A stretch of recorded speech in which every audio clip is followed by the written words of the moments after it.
కనీవిని ఎరగని రీతిలో జరిగిన రైతు సభను విజయవంతం చేసిన రైతు సోదరులకు, ప్రజలకు, అధికారులకు, కాంగ్రెస్ పార్టీ శ్రేణులకు ధన్యవాదాలు తెలుపుతున్నట్లు డీసీసీ అధ్యక్షులు దేవరకద్ర ఎమ్మెల్యే జి మధుసూదన్ రెడ్డి తెలిపారు. మహబూబ్ నగర్ జిల్లా పార్టీ కార్యాలయంలో ఏర్పాటు చేసిన మీడియా సమావేశంలో ఆయన మాట్లాడారు. పాలమూరు ముద్దుబిడ్డ రాష్ట్ర ముఖ్యమంత్రి రేవంత్ రెడ్డితో పాటుగా మంత్రివర్గం ఎమ్మెల్యేలు ఈ కార్యక్రమానికి రావడానికి హర్షించదగ్గ విషయమని, మేము 1,00,000 మంది వస్తారనుకుంటే దానికి రెట్టింపు స్థాయిలో రైతాంగం సభకు హాజరు కావడం మా పట్ల రైతాంగానికి ఉన్న విశ్వసనీయతకు నిదర్శనమన్నారు. ప్రతిపక్షాలు మా పట్ల ఎన్ని కుట్రపూరిత ప్రచారాలు చేసినా ప్రజానికం ఆ ప్రచారాన్ని నమ్మలేదని తేటతెల్లమైందని పేర్కొన్నారు. గత ముఖ్యమంత్రులు ఎవ్వరూ కూడా ఈ ప్రాంతాన్ని పట్టించుకున్న పాపాన పోలేదని, ముఖ్యమంత్రి రేవంత్ రెడ్డి ఈ జిల్లాకు సంవత్సరానికి 20 కోట్ల రూపాయలు 5 ఏళ్ల పాటు కేటాయిస్తామని ప్రకటించడం ఈ జిల్లా ప్రజలందరూ గర్వించాల్సిన సందర్భమన్నారు. మాజీ మంత్రి నిరంజన్ రెడ్డి సభను ఉద్దేశించి రైతులను బెదిరించేగా సభగా అభివర్ణించడం దురదృష్టకరమని విమర్శించారు. ముఖ్యమంత్రి ప్రకటనను స్వాగతించాల్సింది పోయి విమర్శించి మాట్లాడడం సాహేతుకం కాదన్నారు. పాలమూరు కంటే 1 సంవత్సరం తర్వాత ప్రారంభమైన కాళేశ్వరం పూర్తయిందని, పాలమూరు ప్రాజెక్టులు ఎందుకని పూర్తి చేయలేదో ప్రజానికానికి వివరణ ఇవ్వాలన్నారు. ఉన్న 14 సీట్లలో 12 మంది కాంగ్రెస్ ఎమ్మెల్యేలను ఈ ప్రాంత ప్రజలు గెలిపించారంటే ఈ ప్రాంత ప్రజలకు మీ పట్ల నమ్మకం పోయిందనే కదా అర్థమని, ముఖ్యమంత్రి ఈ ప్రాంత అభివృద్ధికి ప్రథమ ప్రాధాన్యత ఇస్తారని చెప్పారు. ముఖ్యంగా ఈరోజు మీరు నిన్న చూసింటారు, మన పాలమూరు ముద్దుబిడ్డ గౌరవ రాష్ట్ర ముఖ్యమంత్రి శ్రీ రేవంత్ రెడ్డి గారితో పాటు సహచర మంత్రివర్గం అందరూ కూడా, డిప్యూటీ సీఎం గారు, ఇతర మంత్రులు అందరూ కూడా నిన్నటి రైతు పండుగకు వచ్చి మన పాలమూరు బిడ్డలను ఆశీర్వదించిన విషయం మీరు అందరూ కూడా చూసింటారు. ముఖ్యంగా నిన్న సభ రైతుల కోసం నిర్వహించిన సభ. దాంట్లో పెద్ద ఎత్తున రైతులే మేము చెప్పిన దానికంటే ఎక్కువ, మేము ఊహించిన దానికంటే ఎక్కువ, మేము 1,00,000 మంది రైతులను సభ పెట్టి నిర్వహించాలని చెప్పి మేము నిర్ణయం తీసుకుంటే దానికి రెట్టింపుగా నిన్న ఆ మీటింగ్కు ప్రజలు, ముఖ్యంగా రైతులు రావడం చాలా సంతోషదాయకం. ఇదొకటి నిన్నటి సభనే నిదర్శనం. మేము చేస్తున్న ఈ ప్రజాపాలనలో మేము చేస్తున్న పనులను ప్రజలు ఆశీర్వదిస్తున్నారు అనడానికి. మేము ఇచ్చిన హామీలన్నీ కూడా నెరవేర్చిన సందర్భంగా ముఖ్యంగా రైతులకు సంబంధించి ఈ సభ పెట్టినాము. ఆ మీటింగ్లో రైతులు పాల్గొని వాళ్ళ హర్షాన్ని కూడా హర్షాన్ని కూడా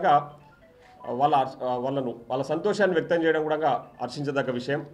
ముఖ్యంగా మీటింగ్ కంప్లీట్ అయ్యే వరకు, మీటింగ్ స్టార్ట్ అయినప్పటి నుంచి మీటింగ్ కంప్లీట్ అయ్యే వరకు కూడా సభకు వచ్చిన ప్రజలందరూ, ముఖ్యంగా రైతులు కదలకుండా కూర్చొని ముఖ్యమంత్రి గారి ప్రసంగం తర్వాతనే వెళ్ళడం అనేది అదొక పెద్ద శుభసూచకం అని చెప్పేసి సందర్భంగా మీకు అందరికీ కూడా తెలియజేస్తా ఉన్నా. ఈరోజు ప్రతిపక్షాలు గగ్గోలు పెట్టి ప్రజలను తప్పుదోవ పట్టించే ప్రయత్నాలు ఎన్నో చేసిర్రు ఈ మధ్యకాలంలో. ముఖ్యంగా రైతులను రుణమాఫీ విషయంలో కానీ, రైతు బంధు విషయంలో కానీ, అదేవిధంగా బోనస్ విషయంలో రైతులను తప్పుదారి పట్టించే ప్రయత్నం పెద్ద ఎత్తున బీజేపీ కానీ బీఆర్ఎస్ పార్టీ నాయకులు చేయడం జరిగింది. ముఖ్యంగా మా గ్యారంటీల విషయంలో కూడా తప్పుడు ప్రచారాలు చేయడం జరిగింది. కానీ అవన్నీ ఏవి పట్టించుకోకుండా ప్రజలు నిన్న మా మీటింగ్ను సక్సెస్ చేసినంటేనే ఈరోజు మేము ఇచ్చిన హామీలు ఏవైతున్నాయో అవన్నీ కూడా గొప్పగా అమలవుతూ ఉన్నాయి. ప్రజలు దాన్ని ఆశీర్వదిస్తున్నారని చెప్పేసి మా ప్రభుత్వాన్ని, మా ప్రజాపాలన, ఈ 1 ఇయర్ ప్రజాపాలనలో మేము చేసిన మంచి పనులన్నీ కూడా ఈరోజు ప్రజలు ఆశీర్వదిస్తున్నారు అనడానికి నిన్నటి సభ విజయవంతమైన నిదర్శనం అని చెప్పేసి ఈ సందర్భంగా మీ అందరు కూడా తెలియజేస్తా ఉన్నా. ముఖ్యంగా ఒక పాలమూరు బిడ్డగా మేమందరం ఈరోజు గర్వపడతా ఉన్నాం. ముఖ్యమంత్రి గారు నిన్న మాట్లాడిన విషయాలన్నీ కూడా మహబూబ్నగర్ విషయంలో ప్రత్యేకంగా పాలమూరు వెనుకబడ్డ జిల్లాకు చరిత్రలో, ఇక్కడ పెద్దలు ఉన్నారు మీకు అందరు కూడా తెలుసు, చరిత్రలో ఏ ముఖ్యమంత్రి గారు కూడా ఇంతకుముందు గతంలో చాలా ముఖ్యమంత్రులు ఈ రాష్ట్రంలో ఉన్నారు, వివిధ పార్టీలలో సంబంధించిన ముఖ్యమంత్రులు ఉన్నారు, కానీ ఎవరు కూడా మన మహబూబ్నగర్ జిల్లాను పట్టించుకున్న పాపాన పోలే. ఎప్పుడు వెనుకబడ్డ జిల్లాగానే ఈ జిల్లాను వాళ్ళు చూసిరు తప్ప మహబూబ్నగర్ వెనుకబడ్డది కాబట్టి మహబూబ్నగర్ ప్రత్యేకంగా అభివృద్ధి చేస్తామని ఎవరు కూడా ప్రత్యేక శ్రద్ధ కనపరచలే. కానీ ఈరోజు మన పాలమూరు ముద్దుబిడ్డ గౌరవ ముఖ్యమంత్రి శ్రీ రేవంత్ రెడ్డి గారు సంవత్సరానికి 20,000 కోట్ల రూపాయలు నేను పాలమూరు అభివృద్ధికి కేటాయిస్తా, అట్లా ఈ 5 సంవత్సరాల కాలంలో 1,00,000 కోట్ల రూపాయలు నేను పాలమూరు అభివృద్ధికి కేటాయిస్తా అని చెప్పేసి మంత్రివర్గ సహచరుల అనుమతితో చెప్పడం అనేది ఒక గొప్ప విషయం అని చెప్పేసి నేను ఈ సందర్భంగా తెలియజేస్తున్నా. ఆ ప్రకటన పట్ల మేమందరం మహబూబ్నగర్ జిల్లా ప్రజల తరఫున ఈరోజు ముఖ్యమంత్రి గారికి ప్రత్యేకంగా కృతజ్ఞతలు తెలియజేస్తా ఉన్నాం.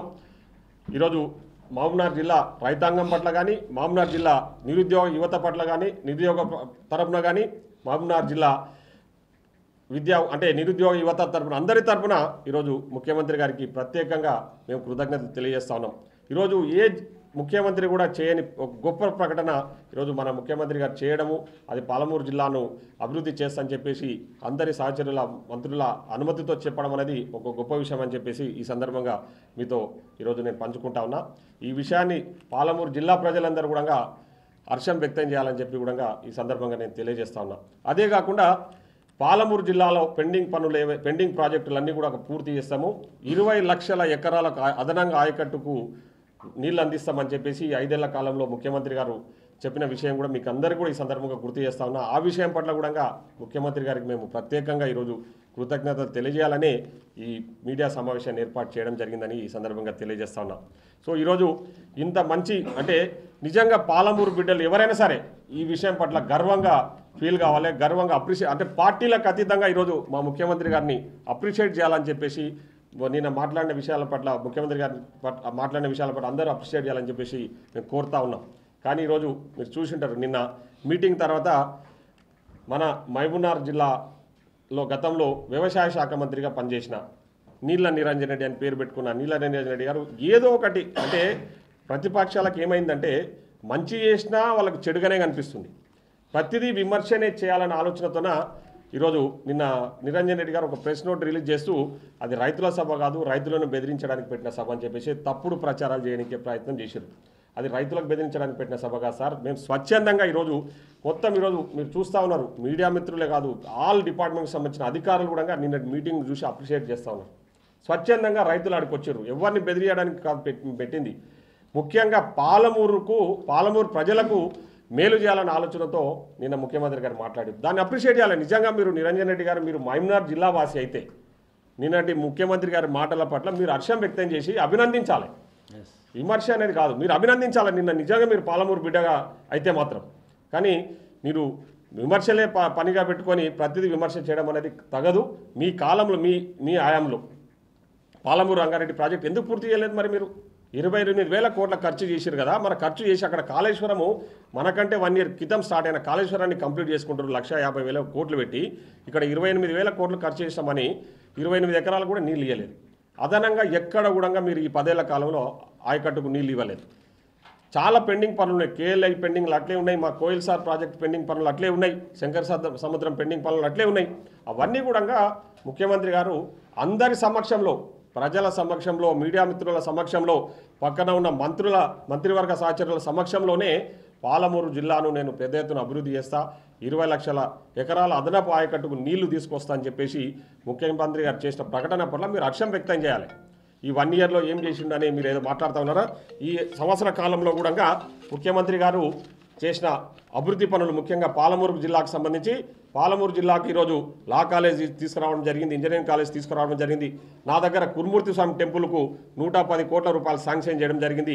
మా దగ్గర డిగ్రీ కాలేజ్ శాంక్షన్ చేసిండు ముఖ్యమంత్రి గారు. అదేవిధంగా ఈరోజు మక్తల్ నారాయణపేట లిఫ్ట్ ఇరిగేషన్ తీసుకొచ్చిండు పాలమూరు జిల్లాలో. ఇవి జరుగుతున్న అభివృద్ధి పనులు. ఈ సంవత్సర కాలంలో ముఖ్యమంత్రి గారు పాలమూరు జిల్లాకు ఇంటిగ్రేటెడ్ రెసిడెన్షియల్ స్కూల్స్ నా నియోజకవర్గంలో, మక్తల్ నియోజకవర్గంలో మొన్ననే శాంక్షన్ చేసిండు. ఆ విషయాలన్నీ కూడా ఈ సంవత్సర కాలంలో జరిగిన అభివృద్ధి పనులు. అవే కాకుండా పెండింగ్ పనులకు పూర్తికి సంబంధించిన రివ్యూ మీటింగ్స్ కూడా రెగ్యులర్గా పెట్టుకొని పెండింగ్ ప్రాజెక్టులు, ముఖ్యంగా పాలమూరు రంగారెడ్డి కానీ, కోయిల్ సాగర్ కానీ, నెట్టెంపాడు కానీ, భీమా ఫేజ్ 1 ఫేజ్ 2 ఇవన్నీ కూడా పెండింగ్ ప్రాజెక్టుల కింద ఉన్న పెండింగ్ పనులన్నీ కూడా పూర్తి చేస్తామని చెప్పేసి చాలా స్పష్టంగా చెప్పడం జరిగింది. దానికి సంబంధించిన రివ్యూస్ కూడా పెట్టడం జరిగింది. ఈ సంవత్సర కాలం చేసిన పనులు, ఇక ముందు కూడా చేసే పనులను కూడా నిన్న ముఖ్యమంత్రి గారు చాలా పెద్ద ఎత్తున చెప్పడం జరిగింది. ఆ విషయాలన్నీ జీర్ణించుకోలేక హరీష్ రావు లాంటి వ్యక్తి కూడా పాలమూరును మా మామ కేసీఆరే మొత్తం పచ్చగా చేసినంతే, మీరు పాలమూరును మీరు పచ్చగా చేసింటే మీకు 12 సీట్లు ఎందుకు ఓడిపోతారు? మరి మీరు ఇక్కడ పాలమూరును అన్యాయం చేసిరు, పాలమూరు పట్ల మీరు వివక్ష చూపెట్టారు కాబట్టి పాలమూరు ప్రజలు మీకు బుద్ధి చెప్పారు. ఈరోజు 12 ఉన్న 14 సీట్లలో 12 సీట్లు మేము కాంగ్రెస్ పార్టీ గెలవగలిగిందంటే మీరు పాలమూరు పేరు చెప్పి దోచుకున్నారు తప్ప పాలమూరు మీరు చేసింది శూన్యం. కాబట్టే ఈరోజు పాలమూరు ప్రజలు మేము నిన్న మీటింగ్ పెడితే ఎప్పుడు జరగని అంటే గతంలో జరగని విధంగా నిన్న పెద్ద ఎత్తున ఆ మీటింగ్ సక్సెస్ చేసిరంటేనే మేము పాలమూరు ప్రజల పట్ల మేము చూపిస్తున్న ప్రేమ, మేము చేస్తున్న పనుల పట్ల వాళ్ళు ఈరోజు హర్షం వ్యక్తం చేయడానికే ఆ మీటింగ్కి వచ్చిర్రు, ఆ మీటింగ్ సక్సెస్ చేసిరని చెప్పేసి ఈ సందర్భంగా తెలియజేస్తా ఉన్నా. తప్పకుండా రైతులకు మీరు ఈరోజు ఈవినింగ్ వరకు ఇంకొక తీపి కబురు కూడా గౌరవ ముఖ్యమంత్రి గారు చెప్పబోతా ఉన్నారు. తప్పకుండా ఆ ప్రకటన కూడా ఈరోజు నాకు తెలిసి ఈరోజు ఈవినింగ్ లోపే మళ్ళీ ఇంకొక ప్రకటన కూడా వస్తుంది. రైతులకు మేము ఇచ్చిన హామీలన్నీ కూడా నెరవేర్చిన సందర్భంగా నిర్వహించిన పండగ రైతు పండుగను విజయవంతం చేసినందుకు మరొకసారి అందరికీ కూడా పేరు పేరున హృదయపూర్వక ధన్యవాదాలు. అదేవిధంగా ముఖ్యమంత్రి గారు కూడా మేము జిల్లా ప్రజలందరి తరఫున కూడా ప్రత్యేక ధన్యవాదాలు తెలియజేస్తా ఉన్నాం. కేటీఆర్ గారికి తెలుసు, అరే నిన్నమన్న నేను అంత తప్పుడు ప్రచారాలు చేసి రెచ్చగొట్టి రైతులను ప్రజలని అంటే తప్పుదో పట్టించిన దానివల్ల కేటీఆర్ గారికి ఉన్న ఇమేజ్ ఏదో ఇంతో కొంత ఇమేజ్ ఉండి ఆ ఇమేజ్ మొత్తం డ్యామేజ్ అయిపోయింది. దాన్ని మళ్ళీ రిపేర్ చేసుకోవాలంటే కొన్ని రోజులు రెస్ట్ తీసుకొని మళ్ళీ వద్దామనే ఆలోచనతో ప్రజలలో పెద్ద ఎత్తున వ్యతిరేకత ఏర్పడ్డది. ఎందుకంటే నిన్న మనం మాట్లాడిన తీరు, కేటీఆర్ గారి తీరు మీరు చూసింటారు. చాలామంది కేటీఆర్ చాలా మేధావి, మంచిగా చదువుకున్నాడు, అమెరికాలో ఉద్యోగం చేసి వచ్చిండు అనుకున్నారు. కానీ మన అధికారులను ఐఏఎస్ చదువుకున్న అధికారులను పట్టుకొని సన్యాసి ఇంకేదో పదాలు వాడిన వ్యక్తి మీకు తెలుసు. ఆయన కొంచెం హెల్త్ ప్రాబ్లం ఏర్పడ్డట్టుంది, అంటే మెంటల్గా కొంచెం ఇన్బ్యాలెన్స్ అయినట్టున్నాడు.